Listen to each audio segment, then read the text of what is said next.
Sky TV.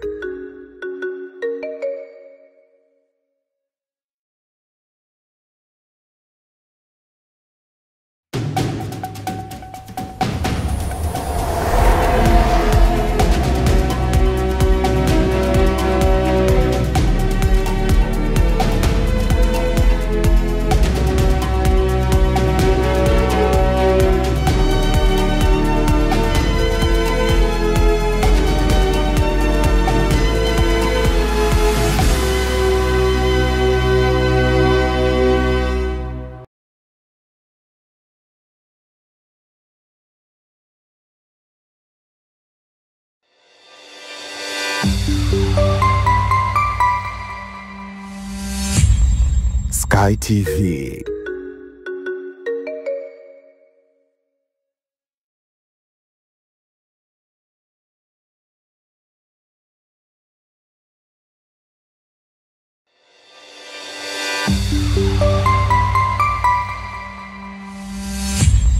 Sky TV.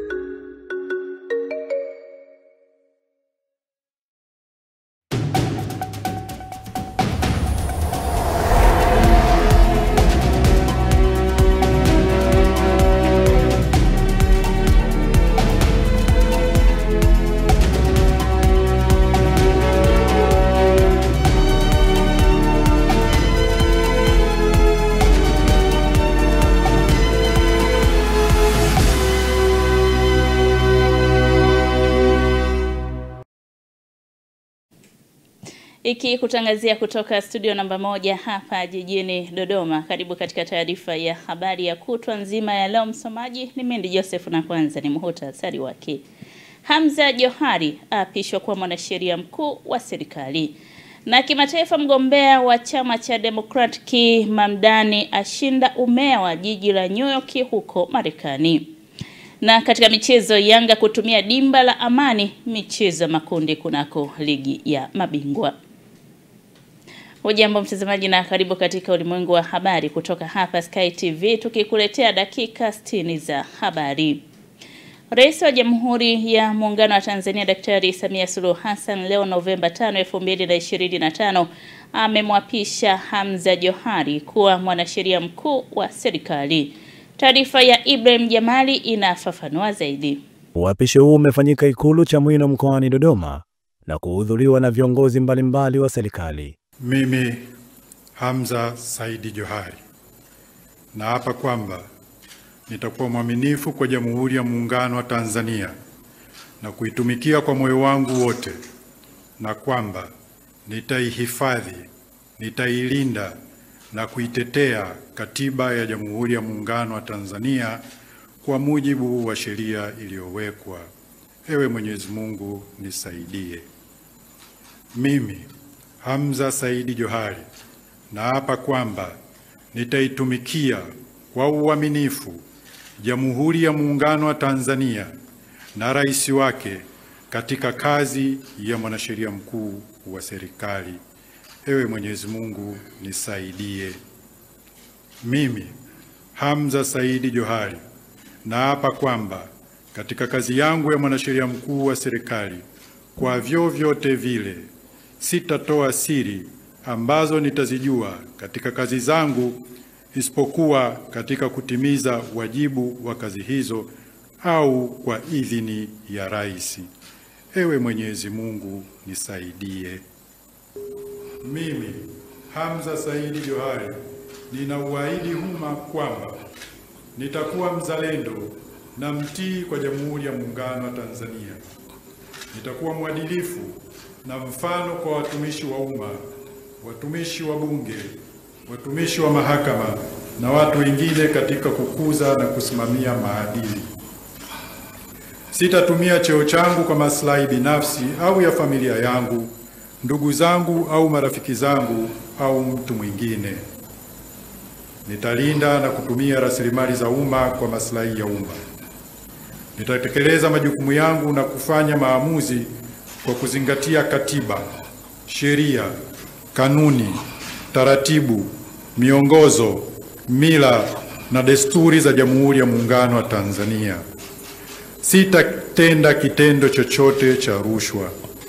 Sitaomba, kutoa au kupokea zawadi au fadhila isipokuwa kwa mujibu wa taratibu zilizowekwa na sheria.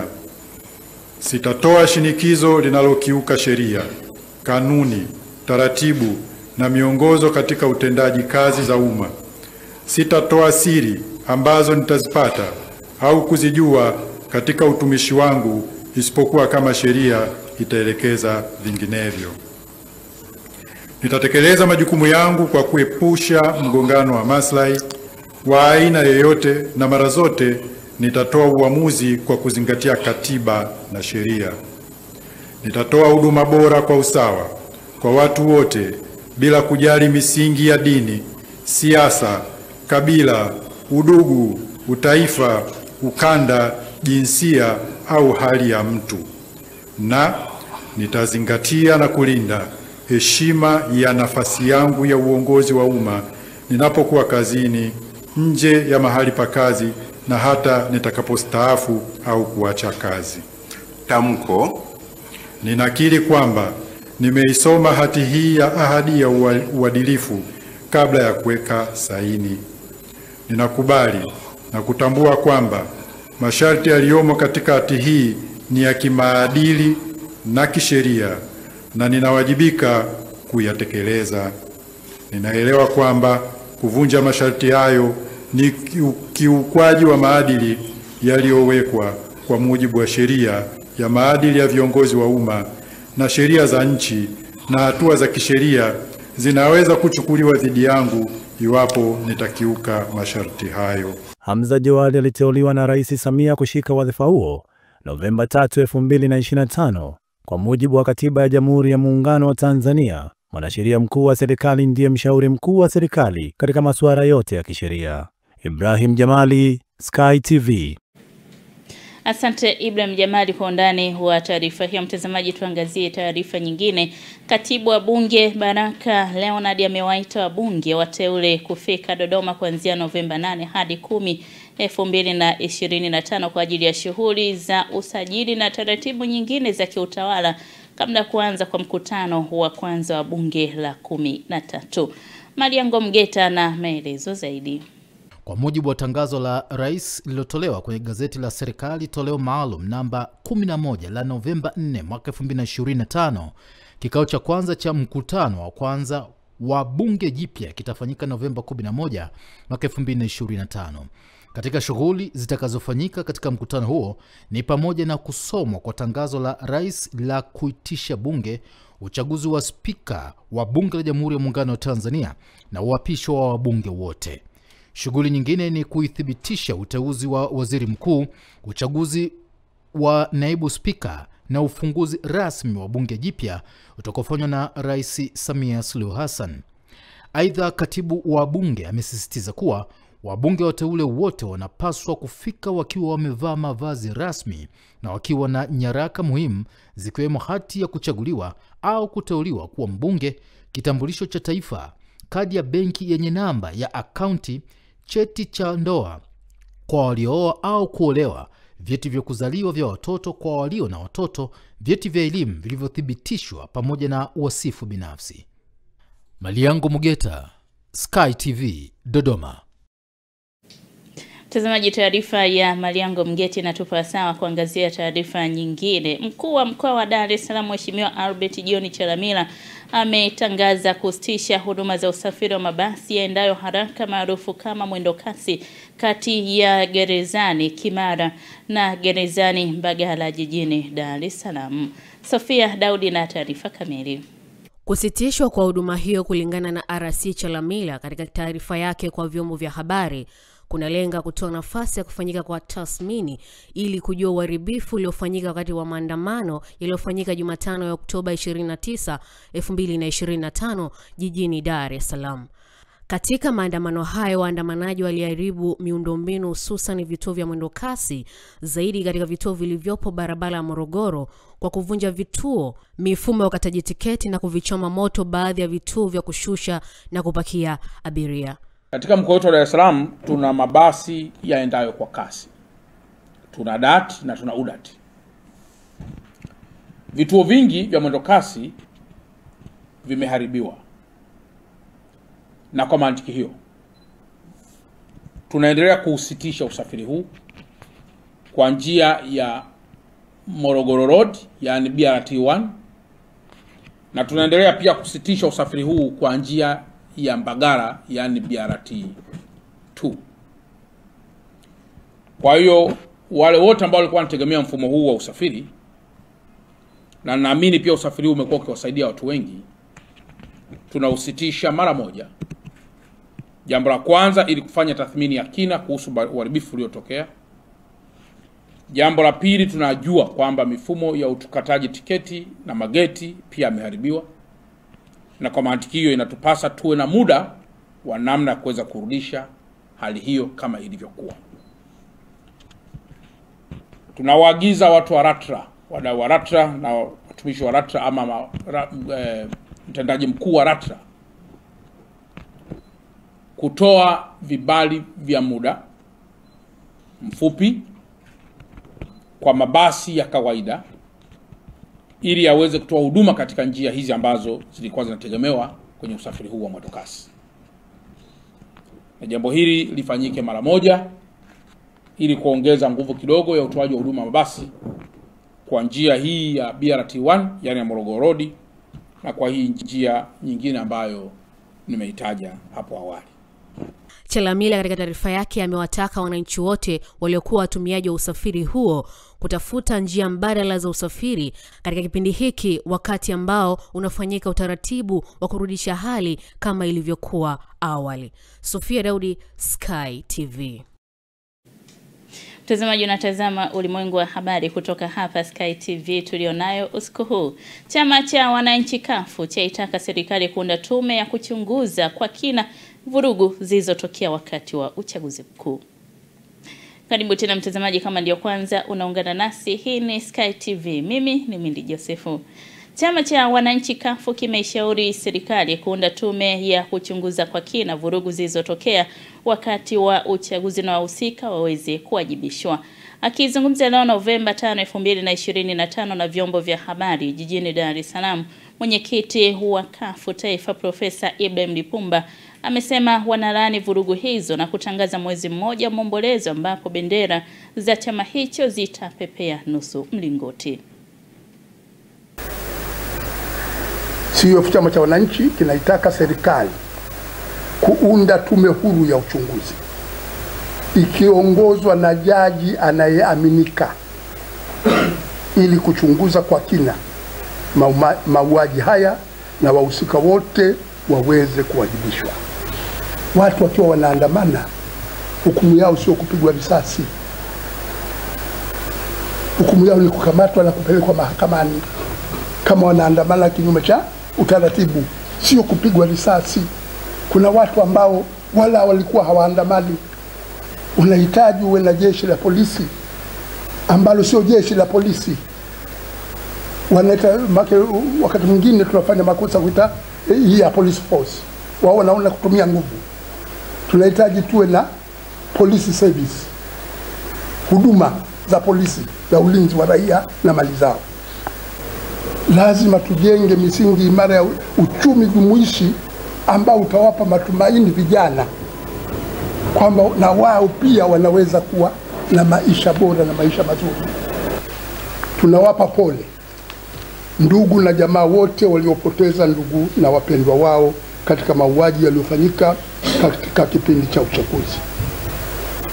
Kuomboleza vifo vya Watanzania wenzetu, bendera za CUF zitapandishwa nusu mlingoti nchi nzima kwa mwezi mmoja kuanzia leo. Mtazamaji, kama ndio kwanza unaungana nasi, hii ni Sky TV na unatazama ulimwengu wa habari. Mimi ni Mindi Josefu. Mwanasheria mkongwe nchini Tanzania James Mbatia amesema hali iliyojitokeza siku na baada ya uchaguzi mkuu wa Oktoba 2025 nchini Tanzania si swala la kisiasa pekee, bali ni maumivu ya wananchi walio wengi dhidi ya wachache, kutokana na hali hiyo kugubikwa na maumivu na vifo. Johannes Michael na ripoti kamili. Akizungumza leo tarehe 5 Novemba mwaka 2025, Mbatia amesema hali hiyo haiwezi kufanikishwa na migogoro ya kawaida kisiasa, bali ni mwelekeo unaohitaji fikra pana na pevu ili kurejesha umoja wa kitaifa. Hatukuamini katika historia ya mwanadamu, historia ya taifa letu la Tanzania, taifa la ndugu, tungeuana kwa kiasi hicho, kwa ukatili huo, kwa namna ya vifo hivi. Watu wameuawa kikatili, lakini wamemwaga damu kwa ajili ya haki ya ukombozi wa taifa lao. Poleni sana sana sana ndugu, jamaa na marafiki na Watanzania wote kwa kupoteza ndugu zetu hawa. Pili, nitoe pole za dhati kwa wale ambao wamejeruhiwa, walioko hospitalini, walioko nyumbani, wanaouguza. Waendelee kuwa uvumilivu, wasikate tamaa, kwani maumivu yao ni sauti tosha, ni kilio tosha. Damu yao iliyomwagika ni kilio tosha kwa ajili ya haki ya walio wengi wa taifa la Tanzania. Yale yote yanayotoka nje ni kioo cha yaliyoko ndani mwetu. Yale yote yanayotoka nje mwetu ni kioo cha yale yaliyo ndani mwetu. Nitaelezea mambo makuu manne. La kwanza, uhuru wa nchi yetu ya Tanganyika ulipatikana bila kumwaga damu. Japo waliokuwa wanatutawala wakati huo walikuwa wataki taifa hili mema, lakini uhuru ulipatikana bila kumwaga damu. La pili, nchi yetu imekuwa ikiitwa Geneva of Africa. Leo hii imekuwa kaburi la kuzikana ndugu kwa ndugu waliouawa. Imekuwa ni nchi ambayo damu imemwagika kwenye ardhi yetu, na ni laana kwa taifa hili. Ndugu zetu ambao wanazikwa sasa, damu iliyomwagika yote, damu yao ni rutuba ya haki ya walio wengi ndani ya taifa letu. Tatu, hili jambo sio rahisi baadhi ya watu au baadhi ya wenzetu wanavyolifikiria. Kwa hivyo mgogoro huu unahitaji fikra pana na pevu kuweza kujua kulikoni. Hatua ya kwanza ya maafa haya, kwenye maumivu haya, tupewe miili yetu mashujaa wetu waliouawa, ambao ni utamaduni wetu, ni ungwana wetu wa kiimani na vinginevyo, ili tuweze tukawasitiri ndugu zetu, tukawazika kwa heshima mashujaa wetu bila kuendeleza ghadhabu zaidi, kwa kuwa ndarau mwiba mguu huota tende. Watanzania poleni sana, asanteni sana. Amesema ni muhimu kila mwenye nafasi na sauti nchini kuzungumza wazi bila woga juu ya matukio hayo, akisisitiza kuwa hatua ya kwanza ya uponyaji wa taifa ni kurudisha utu wa familia za walopoteza maisha. Na shughuli zilizokuwa zimesimama kwa muda kutokana na vurugu zilizojitokeza wakati wa uchaguzi katika maeneo mbalimbali ya jiji la Dar es Salaam zimerejea na kuanza kwa pilika kama zamani. Nora Damiani ana undani wa taarifa hii. Leo Novemba 5, 2025, Sky TV imetembelea katika soko la Buguruni lililopo wilaya Ilala, ambalo ni maarufu kwa bidhaa za mboga, matunda na nafaka, na kushuhudia wafanyabiashara wakiendelea na shughuli zao, huku baadhi yao wakisema hali hiyo imewaathiri kutokana na bidhaa zao kuharibika. Kwa wastani tumeathirika mno, hususan sisi wafanyabiashara. Tulituma mali zetu mikoani, zimekaa kwenye magari takribani ya siku 6, zimeoza. Kwa sasa hivi hatuna msingi, hatuna pa kwenda, wateja sokoni hawaingii, wanaogopa. Tunaiomba serikali iweze kutusaidia na itutengenezee, na soko letu ni chafu sana kufuatana na matunda yalivyooza soko zima. Tunaomba watuletee magari, watuletee wafanya usafi, watufanyie. Na pia serikali tuangalie upande wa pili, watuletee angalau mikopo ya bei nafuu, tuweze kurudi angalau kujikokota kidogo katika hali ya uchumi jinsi ilivyo. Baada ya kufanyika tarehe 29 uchaguzi ule, hali ilikuwa sio nzuri. Kwa sababu bwana, tulikuwa tukai hapa, tulikuwa tukia kila siku tuko nyumbani. lakini alivyokuja kuapishwa mama mpaka dakika hii leo siku ya 3, tunashukuru Mungu mambo yanaenda vizuri sana. Na hakuna lawama wala hakuna nini. Wakati vugu zinatokea nilikuwa mazingira haya, ila dakika za mwisho saa 1:30 mimi ndo nilielekea kwenda nyumbani, lakini tuliondoka kwa mwendo wa mateka kuanzia Tazara hadi Buguru hadi Rumu nyumbani mikono juu, mwendo wa mateka hadi kufika. Kwa ushauri wangu kwa sasa hivi, kwa vitu tunavyoendelea, tunashukuru Mwenyezi Mungu kwa sababu makubaliano yashafanyika, Mama Samia ashapishwa kila kitu, tunaendelea kushukuru Mungu, tunaendelea vizuri. Matunda nilimwaga roba 16 siku hiyo tarehe 28, tarehe 29 mimi sijaja hapa. Nimekaa tarehe 29, 30, tarehe 1, tarehe 2 nimeingia mimi jana hapa Jumanne ya jana. Nimekuta matunda yangu yote yameoza kwa kweli. Na nasikitika kwa sababu alitoka shamba, nimetumia nauli mpaka sasa hivi inaniuma, tena inaniuma vibaya. Hilo kusema kwa sababu tushafika, kwa sababu hii hali sasa hivi tuliambiwa tuje tuuze, basi tunashukuru Mwenyezi Mungu, kama kitakachopatikana basi tutaanza tena na upya. Uongozi wa soko hilo umesema kwa sasa hali ni shwari na shughuli zinaendelea kama kawaida. Hapa sokoni kwetu Buguruni changamoto ni nyingi, lakini kubwa ni wafanyabiashara wa matunda ambao wameshafika sokoni kuelezea hali halisi ya uharibifu walioupata au uliotokea kwenye biashara za matunda. Baadhi ya wafanyabiashara hayo matunda yenyewe huwa wanayachukua kwa mkopo kutoka kwa watu ambao tunawaita wakulima. Ama sasa hivi kuhusu hali ya usalama sokoni Buguruni hakuna tatizo. Vyombo vya usalama vimefanya kazi vizuri. Mimi nawaomba wateja waje tu kwa wingi waweze kupata huduma. Kutoka Dar es Salaam, Nora Damian, Sky TV.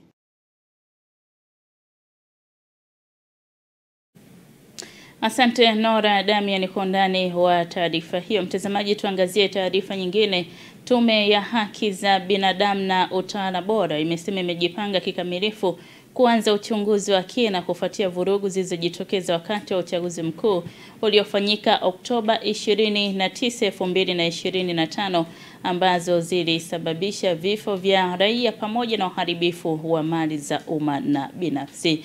Akizungumza na waandishi wa habari leo Jumatano Novemba 5, 2025 jijini Dodoma, mwenyekiti wa tume hiyo Jaji mstaafu Matthew Mwaimu amesema lengo la kufanya uchunguzi huo ni kuishauri serikali ili kuweza kudhibiti matukio kama hayo katika chaguzi zijazo, akisisitiza kuwa matukio ya aina hiyo hayawezi kuvumiliwa katika jamii inayothamini amani na utawala wa sheria. Tume ya Haki za Binadamu ikiwa ni taasisi angalizi, ni oversight body ambayo inaangalia na kuhakikisha kwamba haki za binadamu zinazingatiwa, lakini wakati huo huo inaangalia na kuhakikisha kwamba misingi ya utawala bora pia inazingatiwa. Haikufurahishwa na matukio hayo na tunalaani sana matukio yale ambayo yalisababisha uvunjifu wa amani. Lakini vile vile matukio haya yaliweza kuvunja haki za baadhi ya watu na raia wema ambao walikuwa katika shughuli zao za utafutaji wa maslahi yao. Tungependa vile vile kusema kwamba kwa namna yoyote ile matukio ya namna hii yaliyotokea hayapaswi kuungwa mkono kwa sababu yanavunja amani katika nchi na yanavunja usalama wa wananchi vile vile. Sisi kama tume, kutokana na matukio haya tumeamua kufanya uchunguzi wa kina na tumekwisha jipanga katika jambo hilo ili tuweze kuona ni maeneo yapi ambayo kwa kuangalia matukio yaliyojitokeza tume inaweza kutoa ushauri kwa serikali na vyombo vingine kwa madhumuni ya kutaka kuendelea kulinda amani katika nchi yetu. Katika kipindi kama hiki na matukio yaliyojitokeza, kama nilivyotangulia kusema, kumevunjwa baadhi ya haki za wananchi, kwa sababu baadhi ya wananchi wamepoteza maisha, wengine wamepoteza mali, wengine mali zao zimeharibiwa. Kwa hiyo sisi kama tumeona kwamba ni matukio ambayo tunapaswa kuyafanyia uchunguzi wa kina ili tuweze kutoa ushauri wa namna ya kuweza kuondokana na matatizo ya namna hii katika miaka mingine ya uchaguzi. Kwa ujumla wake, sisi kama tume vile vile tungependa kuwasihi wa Tanzania kama wananchi ambao tumezoea amani, tuendelee kuzingatia misingi ya katiba, sheria na kanuni za nchi ili tuweze angalau kuhakikisha kwamba maisha yetu yanakwenda kama vilivyo.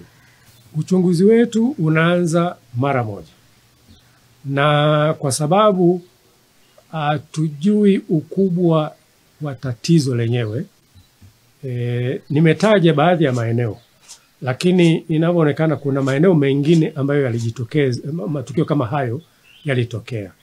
Kwa hiyo kusema kwa uhakika kwamba ni baada ya muda fulani inaweza ikawa jambo gumu, lakini naamini ndani ya mwezi mmoja na nusu tunaweza kuwa katika nafasi ya kuweza kusema kwamba tumefikia wapi, na tungeweza kutoa pia mrejesho kwa kipindi hicho na kuweza kusema kazi iliyobakia. Inaweza ikachukua muda mfupi, lakini vile vile inawezekana kuchukua muda mrefu, kwa sababu ni matukio ambayo tutalazimika kuzungumza na watu wengi, tutalazimika kuzungumza na ndugu zetu wa jeshi la polisi. Mtazamaji, tunahitimisha katika habari za kitaifa na sasa tunapata mapumziko mafupi. Tukirejea ni katika habari za biashara na uchumi ambako tutaungana na Godiness Gaspar.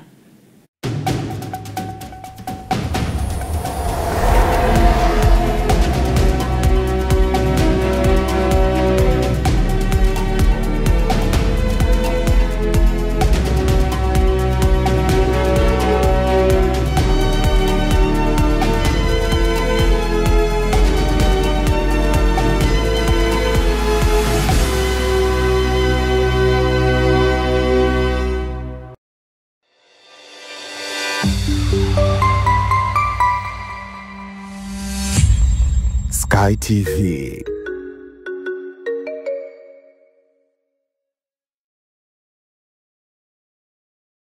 Sky TV inakukaribisha mfanyabiashara, mjasiriamali, taasisi na mashirika mbalimbali kutangaza biashara yako kwa gharama nafuu. Sky TV itafurahi kuwa sehemu ya kufanikisha ndoto yako ya kukua kibiashara. Karibu utangaze nasi ili kuwafikia wateja wengi kutoka maeneo mbalimbali ndani na nje ya nchi. Kwa maelezo zaidi, wasiliana na mkuu wa kitengo cha masoko kupitia simu namba 0673 33 61 99 au 0794 96 3336. Wakati wa kukua kibiashara, taasisi au shirika lako ni sasa. Changamkia fursa hii.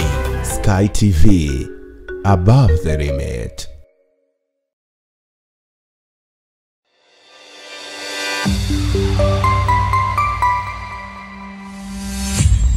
Sky TV.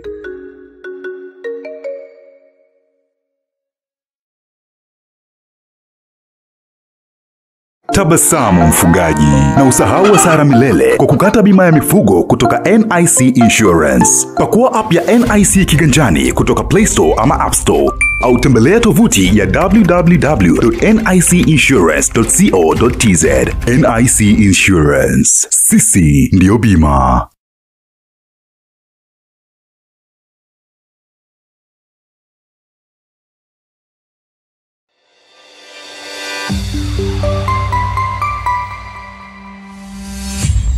Sky TV.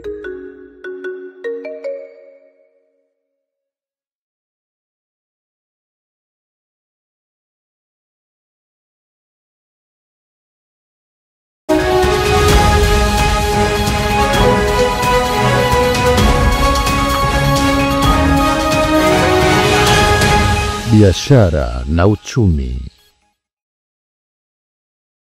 Karibu katika habari za biashara na uchumi. Jina langu ni Godinless Gaspar. Wafanyabiashara wa soko la kimataifa la Kariakoo jijini Dar es Salaam wameeleza athari kubwa za kiuchumi na kijamii zilizotokana na ghasia na vurugu za baada ya uchaguzi mkuu wa Tanzania wa Oktoba 29, 2025, wakimshukuru Rais Samia Suluhu Hassan kwa maelekezo yake ya kutaka ulinzi na usalama kuimarishwa na shughuli za kijamii na kiuchumi kurejea katika hali ya kawaida. Wakizungumzia athari kubwa za kijamii na kiuchumi zilizojitokeza, mjumbe wa taasisi ya machinga wa Kariakoo Kawaso Eliza Wilson pamoja na mfanyabiashara na kiongozi wa wafanyabiashara wa soko hilo Jabir Makunga walikuwa na haya ya kusema.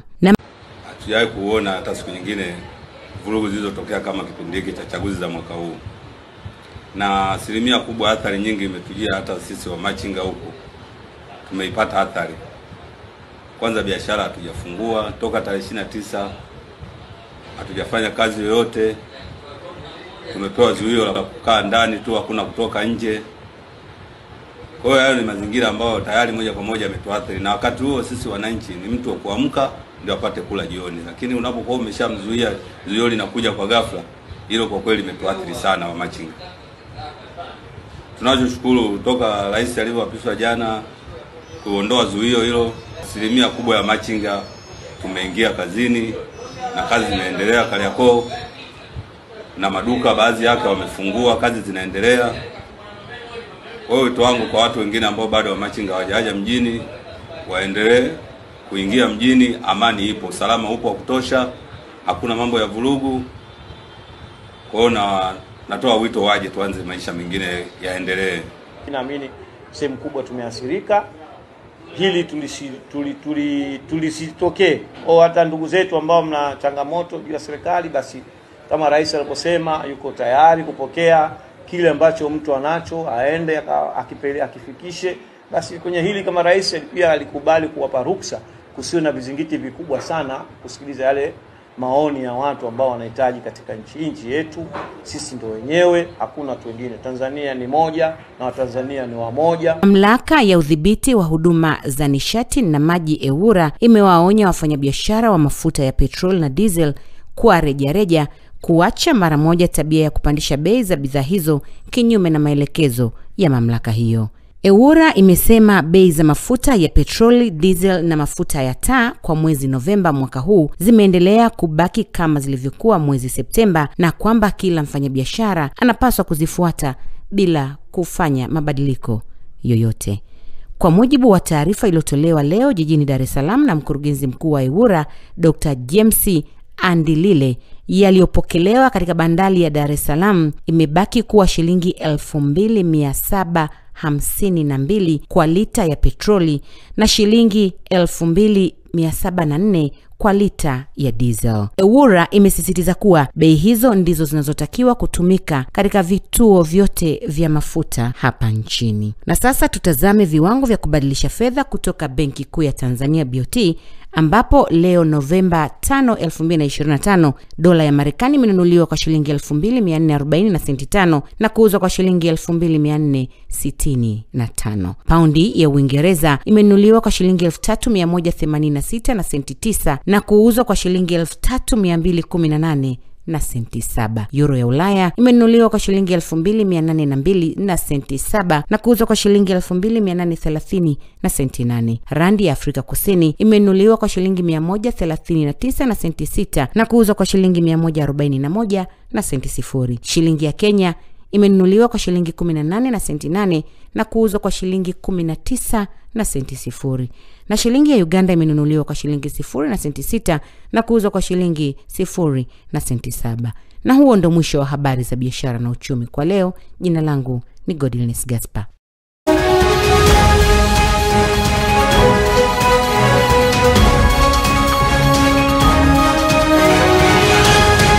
Biashara na uchumi.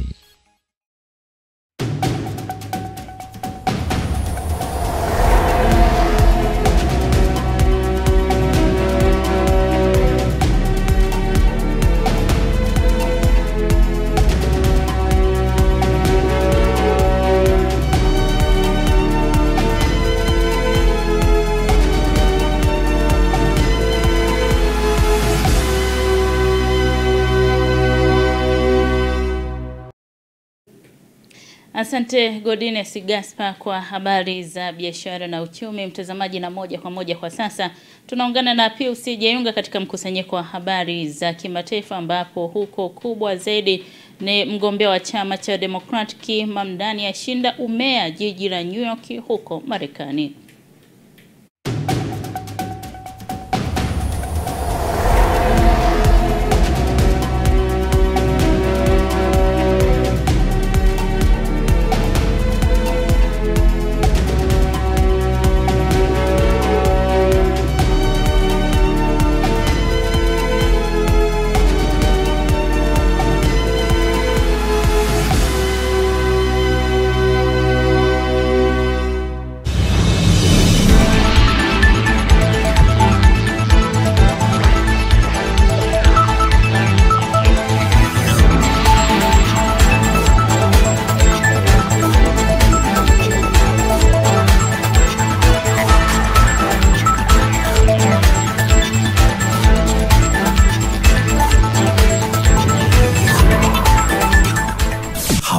za kimataifa. Karibu katika habari za kimataifa, naitwa Pius Jayunga. Mgombea wa chama cha Democratic Zahrani Mamdani ameshinda kiti cha meya wa jiji la New York huko Marekani. Haya ni kulingana na makadirio yaliyotolewa na shirika la habari la NBC nchini humo. Ushindi wa Mamdani unaupatia mji huo meya wake wa kwanza Muislamu na kiongozi mwenye umri mdogo zaidi kwa muda mrefu. Kinyang'anyiro hicho kilikuwa kimewapatanisha Mamdani mwenye umri wa miaka 34 ambaye alishinda mchujo wa chama cha Democratic mapema mwaka huu na Andrew Cuomo ambaye ni mgombea wadhifa huo kama mgombea huru pamoja na Curtis Sliwa wa chama cha Republican. Rais Donald Trump na wanasiasa wa chama cha Republican wamekuwa wakimtaja Mamdani kama sura ya chama kipya chenye itikadi kali cha Democratic. Trump pia alitishia kuchukua mji wa New York na kuzuia fedha za mji huo iwapo Mamdani angeshinda, na pia amkamate mbunge wa mji huo ambaye alizaliwa Uganda ila ni raia wa Marekani na amrudishe nchini Uganda. Kwingineko, kansela wa Ujerumani Friedrich Merz amesema Wasiria hawana tena msingi wa kuomba hifadhi nchini Ujerumani kwa sababu vita vya wenyewe kwa wenyewe vimemalizika nchini mwao. Merz ameyasema hayo wakati viongozi wa chama chake cha Kiafidhina wakilenga kuepusha ongezeko la wafuasi wa mrengo wa kulia kabla ya msururu wa uchaguzi wa majimbo mwaka ujao. Ujerumani ilikuwa nchi ya Umoja wa Ulaya iliyopokea idadi kubwa zaidi ya wakimbizi kutoka vita vya wenyewe kwa wenyewe vya Syria vya miaka 14 kutokana na sera ya wazi ya kansela wa zamani Angela Merkel. Mpaka sasa kuna Wasiria wapatao milioni 1 wanaoishi nchini humo.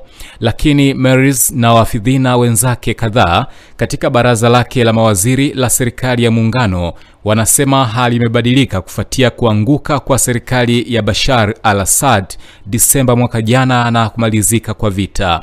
Merz amesema wataanza mchakato wa kuwarejesha makwao, akiongeza kuwa anatarajia Wasiria wengi kurudi kwa hiari ili kuijenga nchi yao. Na hatimaye rais wa Ukraine Volodymyr Zelensky ametoa wito kwa Rais Viktor Orban wa Hungary kuacha kupinga ombi la nchi yake kujiunga na Umoja wa Ulaya. Zelensky ameyasema hayo wakati ambapo Umoja wa Ulaya unaunga mkono kuisogeza Ukraine hatua moja zaidi kuelekea kujiunga na umoja huo licha ya hofu za ufisadi uliokithiri nchini humo. Hatua ya Urusi kuivamia Ukraine imeleta azma mpya ya Umoja wa Ulaya kutaka kusajili wanachama wapya. Kwa sasa nchi 10 zinataka kujiunga na umoja huo ulio na mataifa yapatayo 27. Brussels inasema upo uwezekano wa wanachama wapya kujiunga katika miaka ya hivi karibuni. Mbali na Ukraine, Montenegro, Albania na Moldova zimewasilisha maombi yao ya kutaka kujiunga. Mwisho wa habari za kimataifa, naitwa Pius Jayunga.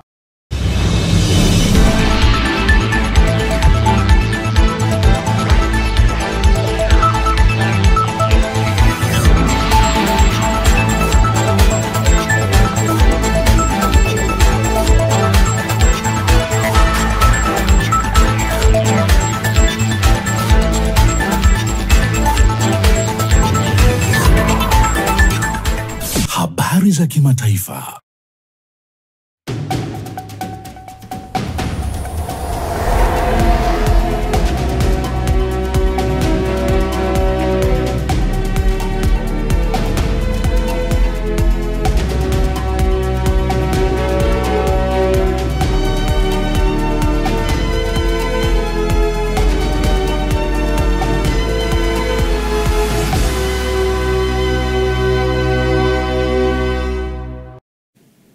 Asante Pius Jayunga kwa mkusanyiko wa habari za kimataifa. Mtazamaji, ni wasaa wa kuelekea dimbani sasa kuangazia ya kimichezo, na hapa studio nipo na mwana michezo Lai Saidi atujuze kwa upande wa michezo nini kimechomoza.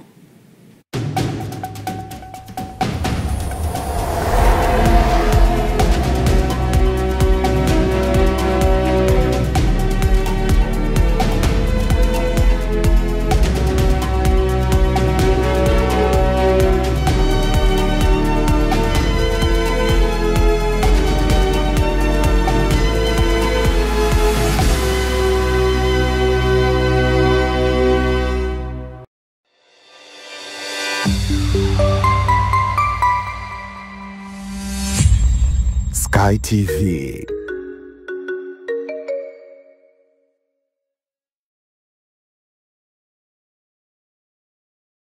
Habari, jina langu ni Sarah kutoka ya ZIC. Kazi yangu ni kukuongoza katika kufanya maamuzi sahihi ya kujikinga wewe na mali yako dhidi ya majanga yasiyotarajiwa kwa kupata bima kutoka ZIC. Je, unaifahamu ZIC?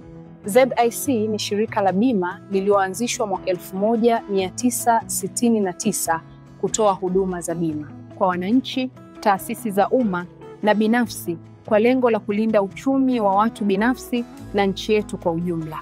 Lengo letu ni kuwa kampuni ya bima inayoaminika na wateja na kutambulika kote Afrika Mashariki. Dhamira yetu ni kulinda na kuwawezesha wateja wetu kwa kuwapa huduma bora na za kuaminika. Baada ya utangulizi wangu, je, ungependa kujua kuhusu huduma zetu? ZIC tunatoa huduma za bima za mali na ajali, na kati ya hizi ni bima ya magari, bima ya wizi, bima ya moto, bima ya mizigo. Je, unazijua branchi zetu? Kuhakikisha tunawafikia wateja wetu nchi nzima, tunatoa huduma zetu kupitia ofisi zetu kuu zilizopo mtaa wa Mpirani pamoja na matawi yetu yafuatayo: Amani, Marhubi, Chake Chake, Dar es Salaam, Dodoma, Mwanza, Kahama, Arusha, Tanga, Mbeya na Mtwara. Unajua ni njia gani tunazotumia kuwapa wateja wetu huduma? Tunatoa huduma kupitia ofisi zetu, kupitia mawakala na madalali wa bima waliosajiliwa na Mamlaka ya Bima Tanzania, kupitia mawakala wa Bank Assurance na pia kupitia mitandao ya simu kupitia Voda Bima na Mix by Yas. Karibu ufurahie huduma zetu kwa masaa 24. Tunakujali.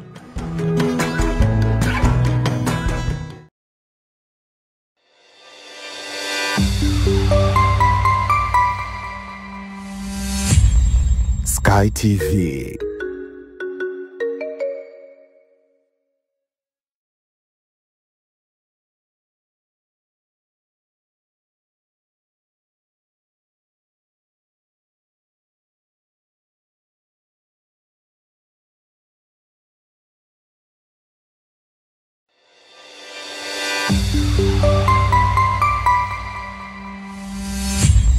Sky TV. Michezo na burudani inaletwa kwenu na ZIC.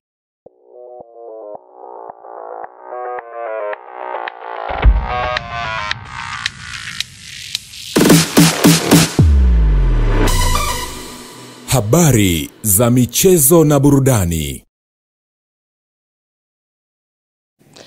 Hujambo mtazamaji wa Ulimwengu wa Habari, karibu tuelekee viwanjani kwenda kufahamu taarifa za kimichezo. Ungana nami mwana michezo wako Lai Saidi. Klabu ya Yanga imetangaza kuwa mechi zake za nyumbani hatua ya makundi ligi ya mabingwa barani Afrika kwa msimu huu itatumia uwanja wa New Amani Complex visiwani Zanzibar. Yanga imepangwa kundi B pamoja na timu za Afrika Kaskazini ambazo ni National Ahli ya Misri, JS Kabylie ya Algeria pamoja na AS FAR ya Morocco, ambapo klabu hiyo imehamishia mechi hizo Zanzibar ikiachana na uwanja wa Benjamin Mkapa walioutumia kwa mechi za hatua ya awali ambapo walicheza dhidi ya Wiliete kutokea nchini Angola pamoja na Silver Strikers kutokea Malawi. Meneja habari na mawasiliano wa klabu hiyo Ali Shabani Kamwe amesema kuwa baada ya kufanyika tathmini ya kina na kwa maslahi mapana ya klabu hiyo, wameona mechi zao hizo zichezwe Zanzibar, huku akiwaomba mashabiki na wanachama wa klabu hiyo kutoka visiwa vya Pemba na Unguja kuanza maandalizi ya haraka kuhakikisha wanafanya vizuri katika mashindano hayo. Kuelekea mechi hizi za Champions League hatua ya makundi, baada ya kufanyika tathmini ya kina na kuzingatia maslahi mapana ya klabu yetu, nipende kuwatangazia ndugu zangu waandishi wa habari, wanachama na mashabiki wa klabu yetu Young Africans, mechi za klabu ya Young Africans kwenye hatua ya makundi zitafanyika kwenye visiwa vya Unguja maana ya Zanzibar kwenye uwanja wa New Aman Complex. Kwa hiyo mechi zote tatu za nyumbani za klabu yetu Young Africans zitapigwa Zanzibar kwenye uwanja wa New Aman Complex. Baada ya hapo tukisha qualify kwenda mbele, kama kuna taratibu mwingine tutarudi kuwatangazia, lakini ni rasmi sasa niwatangazie ndugu zangu waandishi wa habari, mechi za makundi za klabu yetu ya Young Africans zitafanyika New Aman Complex na ndio uwanja wa nyumbani wa klabu ya Yanga kwenye hatua ya makundi. Hivyo nitumie fursa hii kuwaomba sasa mashabiki, wanachama na wapenzi wa klabu yetu Young Africans katika visiwa vya Pemba na Unguja kujiandaa kuipokea timu yetu, kujiandaa na kuanza maandalizi ya haraka kuhakikisha tunafanya vizuri. Nafahamu sasa hivi kwenye mioyo ya watu wengi ambao hawaitakii mema klabu yetu ni kama wameshatutoa kwenye mashindano, lakini sisi kama Young African Sports Club tunaamini kwenye umoja wetu, tunaamini kwenye maandalizi yetu, tunaamini kwenye technical bench yetu, tunaamini pia kwa players wetu, na mwisho tunaamini kwenye support kubwa ya mashabiki na wanachama wa klabu yetu. Hii ngoma tutapambana nayo na inshallah tutakwenda hatua ya robo finali. Kwa hiyo maandalizi kule Pemba, Unguja yaanze haraka kuhakikisha wanaipokea timu na tunakuwa imara kwenye michezo ya nyumbani. Hata hivyo, Ali Kamwe amegusia hali ya mwanandinga Clement Mzize ambaye amekuwa akisumbuliwa na majeraha. Hali ya majeruhi kwenye kikosi chetu. Mara ya mwisho tunazungumza tuliwapa taarifa ya mchezaji Clement Mzize ambaye kimsingi ndio mchezaji pekee mwenye majeraha kwenye kikosi ambacho tuko nacho msimu huu kwa ambao tumewasajili. Na baada ya kufanyika vipimo na ushauri wa jopo la madaktari wa klabu yetu Young Africans wakishirikiana na technical bench ya klabu yetu na mchezaji mwenye Clement Mzize, tulifikia kukubaliana mchezaji huyu akafanyiwe operation kwa sababu alikuwa na pona kidogo na anarudi uwanjani na pata majeraha tena. Kwa baada ya kufanyika vipimo vya kina, tulikubaliana mchezaji Clement Mzize akafanyiwe operation ya sehemu ya goti, na hivi ninavyozungumza na nyie operation hii tayari imefanyika na mchezaji Clement Mzize alhamdulillah anaendelea vizuri baada ya operation hiyo. Tutamkosa Mzize kwenye pitch kwa muda wa wiki 8 mpaka 10 kama ambavyo jopo la madaktari limeelekeza. Kwa hiyo nipende kuwatangazia ndugu zangu waandishi wa habari, mashabiki na wanachama wa klabu yetu Young Africans, mchezaji Clement Mzize atakuwa nje ya uwanja kwa kipindi cha wiki 8 mpaka 10. Naye kiungo wa klabu ya Simba Nabi Kamara rasmi ameitwa katika kikosi cha timu ya taifa ya Guinea katika kuelekea michezo miwili ya kirafiki mwezi huu wa Novemba, ambapo Guinea itapambana na Togo Novemba 15 mwaka huu pamoja na Niger Novemba 18. Ni kurudi kwa kishindo kwa Nabi Kamara ambaye mara ya mwisho aliitwa timu ya taifa mwaka 2023, lakini tangu atue katika viunga vya Msimbazi ameonyesha kiwango bora na nidhamu kubwa ya kiuchezaji kiasi cha kumvutia tena kocha wa timu ya taifa ya Guinea. Nabi Kamara ameonyesha ubora mkubwa katika eneo la kati la Simba Sport Club, utulivu, pasi sahihi na uwezo wa kupambana uwanjani. Kwingineko ni kuhusiana na mabondia wa kambi maarufu ya ngumi ambayo inafahamika Knuckles kutoka jijini Dar es Salaam. Leo wameanza mazoezi kwa ajili ya pambano la Boxing on Boxing Day, ambapo bondia Mfaume atarudiana na bondia Kudakwache Banda kutokea nchini Malawi, huku bondia Oscar Richard yeye atacheza pambano lake la kimataifa na Jefte, huku bondia Hermani yeye atazichapa na Isa na Mpepecha. Na kimataifa ni kuhusiana na Zimbabwe ambapo imemteua Mariani Marinika kuwa kocha mkuu mpya kwa wiki 6 kabla ya kuelekea fainali za kombe la mataifa ya Afrika na kumpa kandarasi ya mwaka mmoja. Nyota huyo wa zamani wa kimataifa wa Romania mwenye umri wa miaka 60 alianza kama kocha mdogo katika klabu ya Leyton Orient nchini Uingereza. Anachukua mikoba ya kuinoa timu 2 za taifa za Afrika. Hapo awali ilikuwa Malawi katika fainali za kombe la mataifa ya Afrika kwa mwaka 2021 ambayo ilifanyika nchini Cameroon, pamoja na Liberia ambapo walimtimua katikati ya mechi za kufuzu kwa kombe la mataifa ya Afrika kwa mwaka huu, ambapo ameondoka katika kikosi hicho. Marinika anachukua nafasi ya kocha Mjerumani Michael Nies ambaye Zimbabwe ilimtimua baada ya kushindwa mchezo ambao umetoka kupigwa wa kufuzu michuano ya kuania kombe la dunia. Zimbabwe itachuana katika kundi B kwenye kombe la mataifa ya Afrika huko Morocco na kuanza kampeni dhidi ya timu ya taifa ya Misri mjini Agadir, na hii itakuwa ni Desemba 22 mwaka huu. Kwingineko, kiungo wa zamani wa klabu ya Manchester United na timu ya taifa ya Uingereza David Beckham amepokea medali ya heshima kutoka kwa mfalme Charles Philip na sasa anatambulika kama Sir David Beckham. Heshima hiyo imetolewa kutokana na mchango wake mkubwa katika soka na kuhudumu kwa jamii.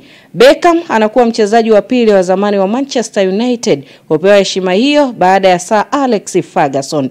Sir David Beckham alitunukiwa medali hiyo kwa kutambua mchango wake bora katika soka na jamii ya Waingereza. Mchezaji huyo ambaye ana umri wa miaka 50 ambaye alicheza klabu mbalimbali zikiwemo Manchester United na Real Madrid, lakini pia timu yake ya taifa ya Uingereza ambapo ameichezea michezo 115 na kuwa nahodha wa Three Lions kwa miaka 6 kati ya miaka 2000 pamoja na mwaka 2006. Tamati ya habari za michezo na burudani ni kurejeshe kwake Mindy Joseph aweze kutamatisha ulimwengu wa habari usiku huu.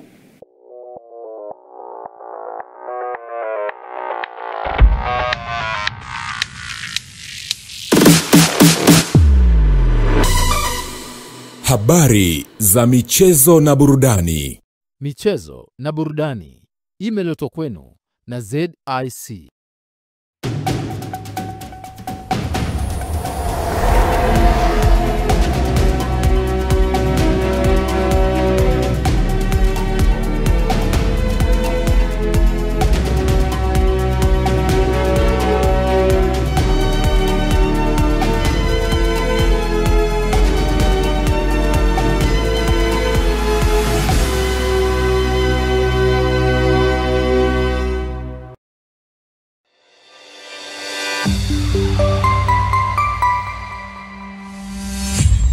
Sky TV.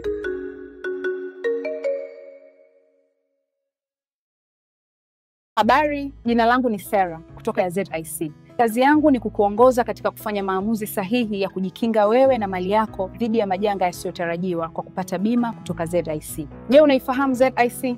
ZIC ni shirika la bima lililoanzishwa mwaka 1969 kutoa huduma za bima kwa wananchi, taasisi za umma na binafsi kwa lengo la kulinda uchumi wa watu binafsi na nchi yetu kwa ujumla. Lengo letu ni kuwa kampuni ya bima inayoaminika na wateja na kutambulika kote Afrika Mashariki. Dhamira yetu ni kulinda na kuwawezesha wateja wetu kwa kuwapa huduma bora na za kuaminika. Baada ya utangulizi wangu, je, ungependa kujua kuhusu huduma zetu? ZIC tunatoa huduma za bima za mali na ajali, na kati ya hizi ni bima ya magari, bima ya wizi, bima ya moto, bima ya mizigo. Je, unazijua branchi zetu? Kuhakikisha tunawafikia wateja wetu nchi nzima, tunatoa huduma zetu kupitia ofisi zetu kuu zilizopo mtaa wa Mpirani pamoja na matawi yetu yafuatayo: Amani, Marhubi, Chake Chake, Dar es Salaam, Dodoma, Mwanza, Kahama, Arusha, Tanga, Mbeya na Mtwara. Unajua ni njia gani tunazotumia kuwapa wateja wetu huduma? Tunatoa huduma kupitia ofisi zetu, kupitia mawakala na madalali wa bima waliosajiliwa na Mamlaka ya Bima Tanzania, kupitia mawakala wa Bank Assurance na pia kupitia mitandao ya simu kupitia Voda Bima na Mix by Yas. Karibu ufurahie huduma zetu kwa masaa 24. Tunakujali.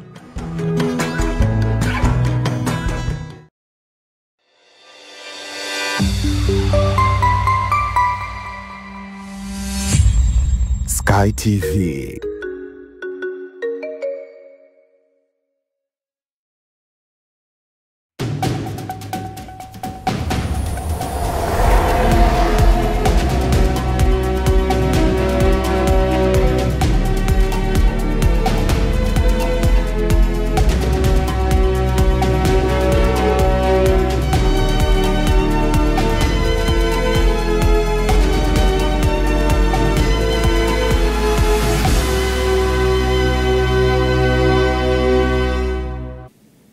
Mtazamaji, kabla ya kuhitimisha taarifa ya habari ya kutwa nzima ya leo, tupate muhtasari wake. Hamza Johari aapishwa kuwa mwanasheria mkuu wa serikali. Na kimataifa, mgombea wa chama cha Democratic Mamdani ashinda umea jiji la New York huko Marekani. Na katika michezo, Yanga kutumia dimba la Amani michezo ya makundi katika ligi ya mabingwa. Mtazamaji, na huo ndio mwisho wa taarifa ya habari ya kutwa nzima ya leo kutoka hapa Sky TV. Kwa taarifa nyingine ya habari, usikose kuungana nasi muda na wakati kama huu hapo kesho panapo majaliwa. Kwa niaba ya wote walioshiriki kuandaa taarifa ya habari, mimi ni Mindi Joseph, nikutakie utazamaji mwema wa vipindi vinavyoendelea hapa Sky TV.